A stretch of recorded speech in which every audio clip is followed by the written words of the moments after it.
Hello and welcome to another episode of Technically Analytics. Make sure to like and subscribe for more baseball content.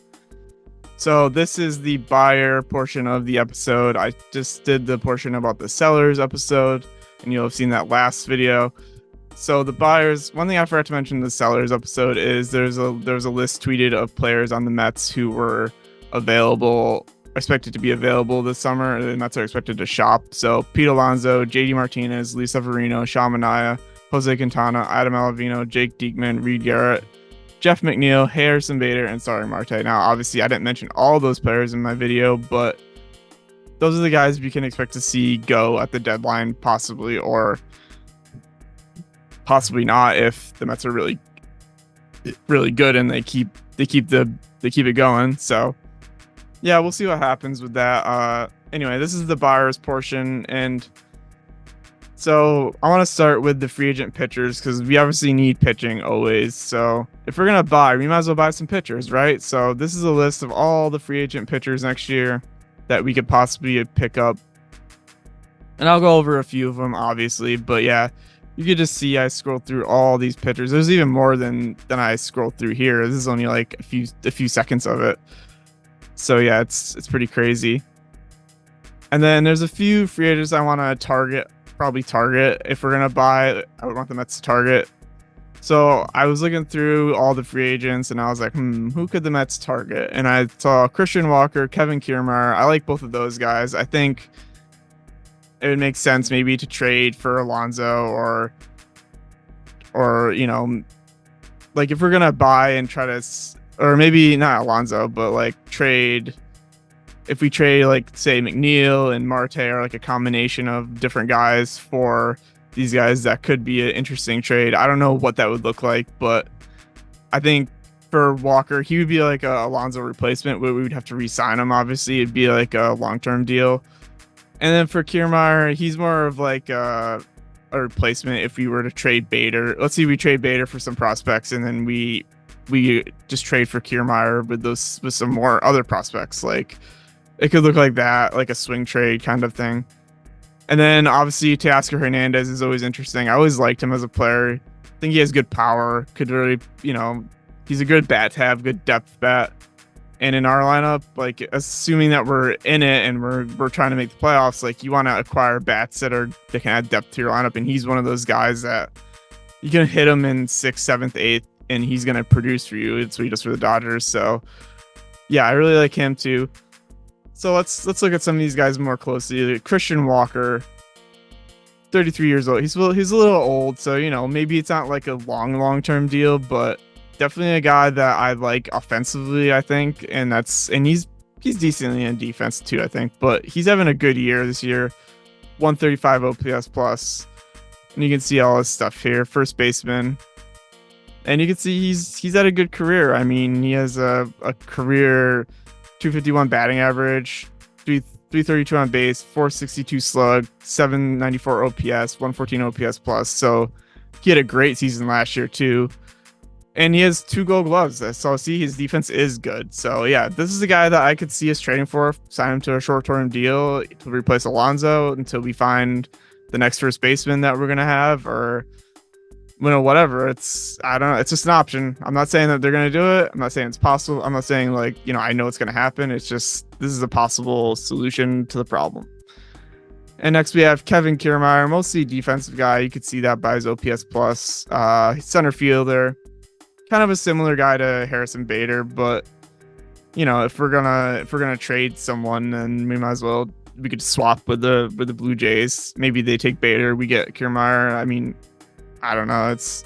Doesn't seem like a great trade, or we just trade prospects for him, maybe potentially. So that would be an interesting trade too, I think. Here's his stats. He's not always bad at offense, but he's not great. And he has a lot of Gold Gloves. You can see that for that 1, 2, 3, 4 Gold Gloves. And his OPS has gone up and down. More recently, he's actually been decent. He was decent with Tampa, but he was okay with Tampa Bay with Toronto last year. But this year, his bat hasn't really heated up too much. And then, of course, Teoscar Hernandez. I really like this guy. He has a. I've done videos on him before. He's right on his career, just above his career average OPS plus. He's doing a good job with the Dodgers, of course. I mean, how can you not? It's just surrounded by guys that are just so good at hitting.